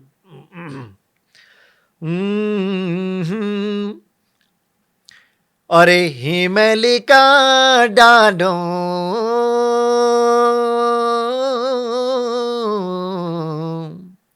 रंदू होलू माल गड़ो सुम्याला कुमऊ गड़े रंदी छई बांध सरली कुमेणा। आहा सरली मेरू जिया लगी गे तेरी नो त्यारी मुखड़ी माँ। आहा अकबक सिरे ग्यूं पहुंची तेरा कुमोगड़े माँ। आहा स्वाणु तेरी चोटी कुतिल्ला हंसदी गलोड़ियों माँ दिखे दुपिल्ला। तेरी आँखी घैल के जांदी गिची चुप रे बिछुई लगांदी। वो मुखड़ी माँ, हाँ मुखड़ी माँ जपा के मारी द्यो मरी मिटी जाओ पतली बठड़ियों माँ। आहा सरली मेरू जिया लगी गे तेरी तेरी मुखड़ी माँ। इस तरह से। तो ये जागर से गीतों तक कैसे पहुंचे आप? बेसिकली जागर भी गीत ही है। जागर मतलब देवताओं का गीत, श्रृंगार। तो जागर मैंने पवाड़ों से नायिकाओं को लिया। अच्छा। गीत उसका गीत जागर मूलतः एक आंसू काव्य है। कथा सार को शब्दों में ढाल करके गायन विधा को जागर कहते हैं। जागर। जैसे हम कह देंगे कि हाँ भगवान जी देख दूं एक समय भगवान जी कैलाश में, और भगवान जी देख दो अंतर ध्यान में आंझन, और भगवान जी देवतों में, और देवता बोलने लगे आछन भगवान जी देख दो कैलाश में अंतर ध्यान वेगिन, अब देख दो और सती जी को दोषरो जन्म वेगे, भगवती गौरा प्रकट वेगे हिमालय का घर में, और सती जी देख दो तप वहां बैठी बोले, और भगवान जी कैलाश में जय के प्रभु शिव की कैल निंद बिजादन। ये कथा सार है। हम कह रहे हैं कि भाई भगवती का जन्म हो चुका है और अब भगवान तो अंतर ध्यान है, वो तो अखंड समाधि में है। अब ये संभव नहीं है कि अगर भगवती गौरा पार्वती का व्रत तप ये है कि वो शिव को वर पाना चाहती है, और शिव ने अखंड समाधि ले ली है सती दहन के पश्चात, अब कौन जगाएगा। तो ये कथा सार को शब्द शिल्प देना जागरी का काम होता है, यानी कि वो अपने आप में लेखक भी है वो। बिल्कुल। और तत्काल ऐसे नहीं भाई घर में बैठे रहो फिर रात भर 10 लाइनें लिखो फिर ऐसे नहीं, वो तो उसी समय बोलना है उसको। तो जो ये आसु काव्य है, ये बड़ा काव्य होता है, ये भी दैवी चेतना, ये दैवी है साहब। उसी तरह से गाना, अगर आपने श्रृंगार पक्ष को देखना है, मुझे कहा जाता है कि मैं श्रृंगार पे लिखता हूँ, जैसे सरुली मेरे जिया लगेगी, राजुली मालूसाए हो, बिंदुली हो, मोहना तेरी मुरली बहुत हो, गाने गाए, बहुत सारे गाने गाए। तो उसमें क्या है कि वो श्रृंगार पक्ष भी हमने, पवाड़े और जागरों में श्रृंगार पक्ष भी तो है ना भाई साहब। उन चीजों को गाना और उनको हृदय भाव से गाना, तो सरुली हुआ, अमरावती, भानु मोपेला, ज्ञानुमाला, इनको गाने का मतलब ये हुआ कि ये गाने जब हम गाते थे तो इन गानों में वास्तविक रूप से नायिका है और सचमुच का कोई नायक है। पवाड़ा तो 6 घंटे का है, वो जागर पवाड़ा जिसको बोलते हैं हम लोग, उस पे अगर इस कहानी को सुनाओगे तो कौन सुनेगा। इसलिए उनका श्रृंगार पक्ष लेकर के और वो गीत रूपी बना करके उसको प्रस्तुत करा हमने। भाई अपनी मर्जी के काल्पनिक नाम भी तो रखते हैं, लेकिन नहीं, हमने सरुली नायिका ली जो सचमुच में थी हमारे यहाँ। हमने राजुला मालूसाई का पवाड़ा जागर तो एक गीत भी बना दिया। तो वो उस तरह का काम है। आपकी फेवरेट सिंगर कौन है उत्तराखंड में? फेवरेट सिंगर, गायिका में सभी हैं जी, अब किसी एक का नाम लेना ठीक नहीं है। मेरे तो सभी सारे सिंगर सब बढ़िया हैं। मतलब आप ना कहों से दोस्ती ना कहों से बैर, इस फॉर्मूले में चलते हैं। फिर भी एक रहता है ना कि किसी के साथ गाते वक्त आप बहुत कंफर्ट महसूस करते हैं, उसमें किसी कोई आलोचना नहीं है, लेकिन किसी सिंगर के साथ आप बहुत कंफर्ट महसूस करते हैं कि नहीं साहब इनके साथ। मेरे साथ सभी सिंगरों ने गाया है, जितने टॉप क्लास सिंगर है, वो चाहे वो अनुराधा निराला हो, मीना राणा हो, जितने भी कलाकार हैं सब ने गाया है, फीमेल सिंगरों ने। आजकल की नई बच्चियाँ हैं ये भी गा रही हैं, तो ये सबके साथ मुझे कंफर्टेबल लगता है। और सारे के गले में फोक है। सम्मान की जहाँ तक बात है, मैं कबूतरी देवी जी का बहुत सम्मान करता हूँ कि वो मेरी आइडल सिंगर थी। कबूतरी देवी, हाँ, वो बहुत बड़ा नाम नहीं था। बिल्कुल। एक और बात, ये पावड़ा शैली क्या है, थोड़ा इसके बारे में बताइए ना। मतलब ये कुछ ऐसे शब्द हैं जो हमारे लिए बड़े नए हैं, दर्शकों के लिए भी बड़े नए होंगे, क्या है पवाड़ा? बेसिकली वीर, ऐसा माना जाता है कि पंवार वंश के राजाओं के समय में उनको उनका शौर्य याद दिलाने के लिए जो गवैया होते थे, जो जागरी होते थे, जो वो उनके वंश, वो उनके यशोगान करते थे एक तरह से कि जागंता वे जावा तुमने देख दो धरा मिलाए, तुमन पर्वत तोड़िन, तुमन गाढ़ रोकिन गदना थामिन। मतलब उनका शौर्य, जैसे का चुप साधे रहो बलवाना, हनुमान जी वाली बात है। जैसे जामवंत ने उनका जब बल याद दिलाया तो वो लंका फांद दिए उन्होंने। बिल्कुल। तो वैसे ही जो जागर, वो उन वीर भड़ों को याद दिलाना, उनका शौर्य याद दिलाना। अरे आप समझो, आप अपने, अरे आपके पिताजी ने तो इतने गढ़ जीते थे, आपने वो करा था, आपको साधारण है क्या? और गा रहे हैं, उनके बाप दादाओं के नाम ले रहे हैं। आपको जान करके खुशी होगी कि हमारे यहाँ बहुत सारे जगह उस आदमी को अपने बाप दादा के नाम पता नहीं होते जितने हमारे जागरियों को पता होते हैं, क्योंकि वो उनके वंशावली गा रहे होते हैं वो लोग। बहुत सारे गांव ऐसे हैं। तो वो पंवार राजाओं के समय में इसको पंवारा कहा गया है। वो बेसिकली वीर रस की गाथाएं हैं, जागर गाथाएं बोलते थे इनको। तो पंवारा कालांतर में वो पंवाड़ा हो गया अपभ्रंश। ऐसा डॉक्टर गोविंद चातक जी ने भी अपनी किताबों में लिखा, हरिदत्त भट्ट शैलेश जी ने भी लिखा। ये वाली बात भी रही होगी और इससे भी इनकार नहीं किया जा सकता कि ऐसा हुआ होगा। तो गांव में अभी जो लोग जागर गाते हैं, ढोल बजाते हैं, हुड़का बजाते हैं, थाली बजाते हैं या नाचते हैं, आपको लगता है इनको भी हमें सपोर्ट करना होगा, गवर्नमेंट के लेवल पे सपोर्ट किया जाना चाहिए, तभी तो ये लोग हमारे सामने रहेंगे? हम तो ये कहते हैं साहब कि इनको जितने भी ये लोग हम्म 60 साल के बाद की आयु वाले लोग हैं, इनकी सबकी पेंशन इनको एक सम्मान राशि दी जाए। आप लोग ये डिमांड करते हैं? हाँ, डिमांड करते हैं जागरियों की। और मैं कहता हूँ जागरी ही नहीं है उसमें, हमारे यहाँ आज की तारीख में हस्तशिल्प के लोग, हमारे यहाँ जो पटाल चौक मकानों को जो लोग बनाते थे, ओड़ बोलते थे उनको, वो बेचारे बुजुर्ग हो गए, नई पीढ़ी ने वो काम करे नहीं, उनको ढूंढो, उनका सम्मान होना चाहिए। परिधान पे हमारे यहाँ काम ही नहीं है, सिवाय अगर जौनसार की संस्कृति बहुत रिच संस्कृति है, वो लोग अपने तीज त्योहारों पर कॉस्ट्यूम्स उनका कितना अच्छा लगता है, वो अपनी उनकी टोपी होती है। अगर आप देख लें पिछौड़ी के अलावा हम लोग, और कुमाऊं में हमारे जो धारचूला मुनस्यारी जो जहाँ है, उन लोगों ने अपने ट्रेडिशन को जिंदा रखा हुआ है। बाकी तो और जगह बहुत कम है, बहुत सहज नहीं है, तो उस पर काम होना बहुत ज़रूरी है। और हमारे यहाँ तो ओकेजनली 26 जनवरी, 15 अगस्त, 9 दिसंबर जिस दिन हमारा 9 नवंबर को राज्य स्थापना दिवस होता है, हमारे यहाँ तो त्योंखा पाखला पहन करके जाना चाहिए गवर्नर को, मुख्यमंत्री को, उस तरह से उस दिन राष्ट्रगान के नीचे। परिधान पे भी काम होना बहुत जरूरी है। आप कहते हैं परिधान पे? परिधान ही तो है भाई साहब। अगर आप अपने, वो कहते हैं ना कि आप अपना, आपका एड्रेस बदल गया तो कोई बात नहीं, ड्रेस तो मत बदलो। ठीक बात है। एक बहुत सारे मैंने देखा, ये मेरा अपना भी निजी अनुभव है, अब बहुत ज़्यादा वोकल नहीं रहते हैं, मतलब बड़े इश्यूज़ पे, तो ये सोचे समझिए आपकी रणनीति रहती है, या आपको मौका नहीं मिल पाता इसलिए आप पब्लिकली इतना नहीं आ पाते? जैसे बहुत सारे इश्यूज़ आए थे इस बीच में, तो आपका मत क्या रहता है, मतलब अंदर से आप क्या सोचते हैं कि उसमें वोकल होना बहुत ज़रूरी है, कोई भी मूवमेंट है उसके सपोर्ट करना ज़रूरी है? बिकॉज आप लोग आइकॉन हैं इस स्टेट के, जिनकी अपनी एक पहचान है, जिनके कहे हुए का एक बड़ा महत्व है। नहीं, मैं ज़रूरी बातों पर बोलता हूँ, मेरी शब्द शैली बहुत नॉर्मल होती है, मैं कभी कोई प्रोवोकेशन से या कोई उत्तेजना पैदा करने के लिए कोई बात नहीं बोलता हूँ, उस तरह से नहीं बोलता हूँ मैं। और मैं अपने आपे में रह करके बोलता हूँ, और मैं ज़रूरी इश्यूओं पर बोलता हूँ, हमेशा बोलता हूँ।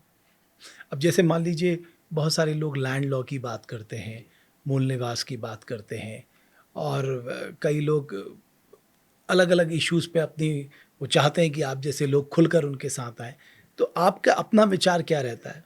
बिल्कुल, भू कानून की बात जहाँ तक है, भू कानून तो लागू होना ही चाहिए, क्यों ना हो। मूल निवास, मूल का मतलब होता है स्रोत, मूल मतलब जो बेसिक है, जो पहाड़ का आदमी, पहाड़ी तो बेसिक है ना, और उसी परिकल्पना के आधार पर ही तो हमारा ये स्टेट्स अलग है। तो मूल निवास बिल्कुल होना, और मूल निवास का जो है, वो मूल निवास का जो कानून है 1950 से लागू होना चाहिए। हम तो इसके पुरजोर, कौन नहीं होगा भाई साहब, कौन पहाड़ी होगा जिसके लिए मना करेगा कैसा नहीं होना चाहिए, कौन विरोध करेगा? अगर मैं आपको पूछूं कि आप क्या बोलेंगे इस बारे में, तो आप तो यही कहेंगे कि बिल्कुल होना चाहिए। ऐसा तो कोई बोल ही नहीं सकता कि ना हो। और ये कब का होना चाहिए था, बल्कि अब इतने साल तक क्यों नहीं हुआ? अब इसमें बहुत सारे टेक्निकल्स इशू रहे होंगे, और मुझे लगता है कि ये हो जाना चाहिए था। अब तक तो इस पर बात ही नहीं होनी चाहिए थी, तो बात पुरानी हो जानी चाहिए थी कि मूल निवास का कानून हमारा पारित है जी।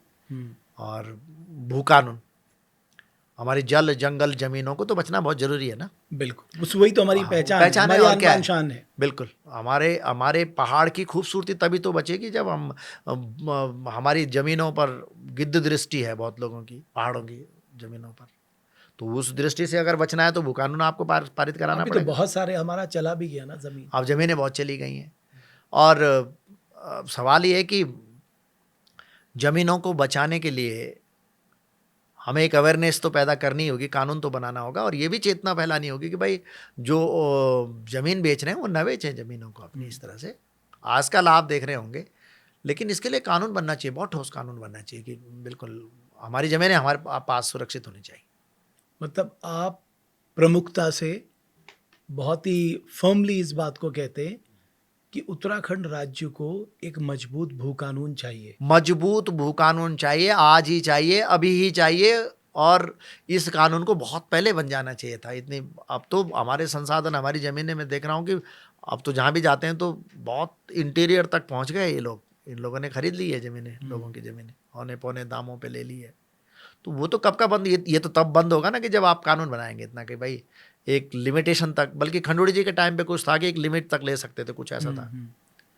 भुवन सवा चंद्र, नाली के आसपास सवा नाली या कुछ था, तो वो अब नहीं है शायद। उनके 2-3 काम मुझे अच्छे लगते थे। एक, जब वो 15,000 रुपये में श्रीनगर मेडिकल कॉलेज से कोई डॉक्टर बन जाता था, भाई जाएगा 15,000 था, 5,000 था, कुछ ऐसा ऐसा ही कुछ था, कोई राशि का ठीक ठीक पता नहीं है, लेकिन वो बड़ा अच्छा था वो। ऐसे कोई एक सीड डिसीजन जिनको बोलते हैं ना, ऐसे लेने भी चाहिए। और वो ये था कि भाई उस डॉक्टर के साथ ये भी शर्त थी कि वो 5 साल सेवा देगा, 2 साल हाँ, जितना ऐसा भी था कुछ। उसको ग्रामीण यस, उत्तराखंड में अपनी सेवाएं भी देनी तो होंगी। ऐसे कानून, ऐसे ही कानून तो बनने चाहिए जी, तभी तो फायदा होगा। बाकी तो विभाग हैं भाई साहब, बाकी तो क्या है, बाकी तो सड़क बननी है, उसके लिए PWD दरबार बंद थोड़ी होगा, ऑफिस ने बंद होना है क्या? वो तो विभाग है एक। पेयजल आपने देना ही देना है, विभाग है, बजट आवंटन होता है उसके लिए। आपने गांव में खड़ंजे बनाने हैं, पुल बनने हैं। आपको बहुत सीड decisions I think you should be take, आपको लेने चाहिए वो। अदरवाइज तो ये होगा कि जैसे चल रहा है तो चल रहा है, और फिर तब जाकर के कोई बात। और हम कोई साधारण लोग तो पहाड़ के हैं नहीं भाई साहब, हम तो 4 धाम, पंचप्रयाग, जागेश्वर, बागेश्वर, हमारी मानस खंड की भूमि और केदार खंड की भूमि अपने आप में बहुत रिच भूमि है, स्पिरिचुअली बहुत स्ट्रांग है हम लोग। हम अपने आप को, भारत अगर कहीं विश्व गुरु हुआ है तो देवताओं की भूमि, भारतवर्ष का एक धाम यहाँ है। 4 धाम, उत्तराखंड के 4 धाम, भारतवर्ष का एक धाम बद्री विशाल। उस धाम हमको साधारण, और फिर बॉर्डर एरिया के लोग हैं, सीमांत एरिया के। हमारे प्रदेश 2-3 जगह से, तो इधर से उधर से आपका हमारा कुमाऊं, ये बॉर्डर एरिया का गांव है। तो हम अपनी महत्ता को, तीर्थाटन हमारे पास है, वो श्रद्धा बस है। उसके लिए तो ये अगर राज्य नहीं भी होता तब भी उसने चलना ही था, देवभूमि कहा जाता है। लेकिन हम पर्यटन को कैसे बढ़ावा दें? पर्यटन का मैं विरोधी नहीं हूँ, पर्यटन होना चाहिए। स्विट्जरलैंड कंट्री बहुत छोटी कंट्री है, लेकिन उन्होंने पर्यटन को बढ़ावा देने के साथ साथ इन्वायरमेंटली जो बैलेंस है, जो पर्यावरणीय संतुलन है, उसका भी हम ख्याल रखें। हर साल हमारे यहाँ इतनी आपदाएं आ रही हैं। हमारे यहाँ बनागनी जंगलों में आग लगती है, उसकी बैठक 15-16 अप्रैल को होती है। ये टाइम होता है उसकी बैठक, तो अब होनी चाहिए, अगले साल नहीं हो ऐसा। बाढ़ नियंत्रण, बाढ़ ना आए, कोई कहीं कुछ ना हो, या कहीं भूस्खलन पे हम कैसे, हमारी तैयारियां रहेंगी। ये जुलाई के महीने में और अगस्त के महीने में बैठकें होती हैं इन लोगों की। तो वो तो डिसीजन आपको पहले लेने पड़ेंगे ना, वो तो 2 साल पहले लेने पड़ेंगे। ओलंपिक की तैयारियां जो नेक्स्ट जहाँ होंगी, उसकी तैयारियां तो पिछले 4 साल पहले से हो रही होंगी ना। तो आपको जो की डिसीजन है, जो बहुत अच्छे डिसीजंस हैं, वो आप, वही कहा ना मैंने कि दूर का चश्मा, नजदीक की नजर तो इन लोगों की ठीक है, दूर की नजर आपने बड़े गौर से उनके चश्मे का नंबर पढ़ लिया लग रहा है। लेकिन दूर की नजदीक की नजर अच्छी है, दूर की नजर इनकी बेकार। दूर छोटे छोटे, कौन तो लंबा सोचे, कल की सोचते हैं, ऐसे नहीं काम तो चलेगा। आप तो मिलते रहते हैं, बड़े बड़े पॉलिटिशियंस थे, तो आप कहते हैं भाई चश्मा बदलो? नहीं, अब मेरे साथ तो ये है जी, जितने भी CM रहे, पंडित जी से लेकर के, तिवारी जी से लेकर के, और अभी हम तिवारी जी रहे हो, उसके बाद कोश्यारी जी, आपके नित्यानंद स्वामी जी से तो मेरा नहीं मिलना हुआ, क्योंकि मैं कलाकार रहा हूँ। तो मंचों पर जब भी प्रस्तुतियाँ होती, तो ये कहीं ना कहीं चीफ मिनिस्टर्स होते ही हैं, मिल ही जाते तो वो मेरे गायन से मुझे मिलने के लिए ज़रूर अपने पास बुलाते हैं, या कभी कभी मंच में आ जाते हैं। और पंडित जी से लेकर के, और अभी बीच ने खंडूड़ी जी, निशंक जी, हरीश रावत जी, अभी धामी जी हैं, सबसे बहुत अच्छा है। और ये अच्छे भी हैं, ऐसा भी नहीं है, बात बहुत अच्छे ढंग से सुनते हैं, किसी को बहुत अच्छे ढंग से मिलते भी हैं। और अब वही है कि बट आप चाहते हैं चश्मा बदले? चश्मा बदले, बस थोड़ा दूर देखें, ये ऐसा कुछ काम करके जाएं कि जब ये नहीं भी रहे हैं ये लोग, तब भी याद करा जाए कि उन्होंने कर। जैसे हिमाचल में कोई कौन सा मुख्यमंत्री थे वो जिनका नाम लिया जाता है, परमार जी थे का, उनका बड़े आदर से नाम यशवंत लेते सिंह हैं। परमार। हाँ, वो कहते थे कि चलते चलते कहीं को होते थे यार, यहाँ ऐसा होना चाहिए। तो तब तो मजा आया भाई साहब। हिमाचल की उन्होंने बड़ी मजबूत नींव रखी साहब। बहुत जब मजबूत, बड़े आदर से नाम लिया जाता है भाई साहब उनका वहाँ पे। तो इनका ये है, और बाकी तो तब चल ही रहा है जी, चलने के लिए तो चल ही रहा है। और ब्यूरोक्रेट्स के ऊपर जो अफसर्स आई है उस पर तो मैं आज भी देख रहा हूँ कि अगर कोई उत्तरकाशी या पिथौरागढ़ का आदमी मूल निवास सर्टिफिकेट की शिकायत लेकर के लिए मुख्यमंत्री के दरबार में आ रहा है तो ये डीएम का फेलियर है ना। इतने से छोटे काम के लेकर के आपने मुख्यमंत्री के टाइम को कंजम्पशन करा। तो ग्रास रूट पर, ब्लॉक लेवल पर आपको बहुत मजबूत होना पड़ेगा इसके लिए, और उसके लिए बहुत सशक्त और बहुत कठोर डिसीजन लेने पड़ेंगे, तब जा करके काम चलेगा जी। ऐसे तो नहीं चलेगा, ऐसे चल ही रहा है जैसे चल रहा है। तो चश्मा तो आपने भी बढ़िया लगा रखा है। तो यहाँ की मेरे ब्यूरोक्रेसी को चश्मे आप किस तरह से देखते हैं? यहाँ के ब्यूरोक्रेट्स को मैं इस तरह से देखता हूँ कि उनको यहाँ से जो इस धरती के हैं ब्यूरोक्रेट्स, उत्तराखंडी अफसर्स हैं, वो तो थोड़ा बहुत अपने प्रदेश के प्रति उनके है निष्ठा। जो बाहर के अफसर हैं उनको कोई बहुत ज़्यादा लेना देना नहीं। मुझे ऐसा लगता है कि उनको सिर्फ ड्यूटी करने से मतलब है, बस उनसे काम लेना चाहिए। क्योंकि नीति नियंता होता है ना, सचिव तो नीति नियंता है भाई साहब। सचिव की बात, सचिव तो किसी भी फाइल को भी अगर ये बोल देगा कि नहीं ये ठीक नहीं है, ऐसा होना चाहिए, तो कौन उनकी बात टालेगा? मुख्यमंत्री भी रिकमेंड करेगा कि हाँ तुम ठीक बोल रहे हो। मुख्यमंत्री की बात वो मानेगा, उसकी बात मुख्यमंत्री जी मानेंगे। तो ऐसे डिसीजन आने चाहिए जो लगे कि यार हाँ अब मज़ा आया साहब, आपको आसानी हुआ देखने लायक, अब मज़ा आया। चोपता जा करके अब पता चलता है कि अब तो फलानी जगह हेलीपैड भी है, रोपवे भी हैं पहाड़ों में। तब पता लगा कि अगर इस तरह का होगा ना, पलायन का राग अलापने से कुछ नहीं होने वाला। इससे बोलने से क्या हो जाएगा? नकदी चाहिए आदमी को, पैसा चाहिए उसको, स्कूल चाहिए उसको, आमदनी के स्रोत चाहिए। तो वो तो कैसे होंगे? वो तभी होंगे ना जब आप, अच्छा फिर कोई अगर आप बना भी दो कि चलो भाई युवाओं को रोजगार दो, तो आपकी क्राइटेरियाज इतने जटिल हैं। कोई एक लड़का मुझे बता रहा था कि मैं 10-15 बार तो गया डीएम के यहाँ, फिर नहीं हो पाया काम। मानकों में शिथिलताएं रखनी होंगी ना आपको। अब एक हमारे यहाँ कोई कलाकारों की पेंशन का है, कोई जो 60 साल का कलाकार, उसके लिए इतने कागज कौन 70 साल का आदमी ला पाएगा? जो बेचारा वो असहाय हो, वो उसकी घर में कोई आमदनी न हो। अब इतना मतलब पहले ही हैरेस्ट हो जाता है, हैरेस्ट हो जाएगा भाई साहब।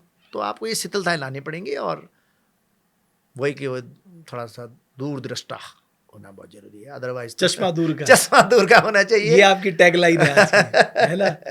चलिए प्रीतम जी, आप हमारे स्टूडियो में आए, मुझे बड़ा अच्छा लगा।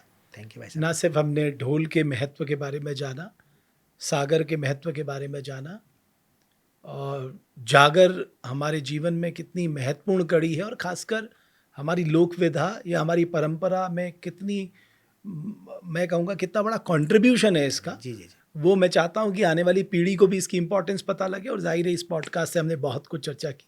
बहुत धन्यवाद आपका। बहुत धन्यवाद भट्ट जी, और आपको इतने अच्छे कार्यक्रम में मुझे बुलाने के लिए थैंक यू। और निश्चित रूप से आपसे भी हम यही उम्मीद रखेंगे कि आप बेहद गंभीर और सेंसिटिव जर्नलिस्ट हैं। पहाड़ की समस्याओं को उजागर करिए। और लीलाधर जगोड़ी की एक बहुत अच्छी लाइन है कि जगोड़ी जी हमारे बहुत बड़े कवि हैं, कि राजा को थोड़ा सा हिलाने से राजा जागता है, और बालक को हिलाओ तो वो सो जाता है। आप जो सोए हुए हैं उनको जगाते रहिए। चलिए, बहुत धन्यवाद। Thank you so much. Devbhoomi dialogue के पॉडकास्ट में फिर एक नई शख्सियत के साथ आपके साथ मुलाकात होगी। तब तक के लिए बहुत बहुत धन्यवाद।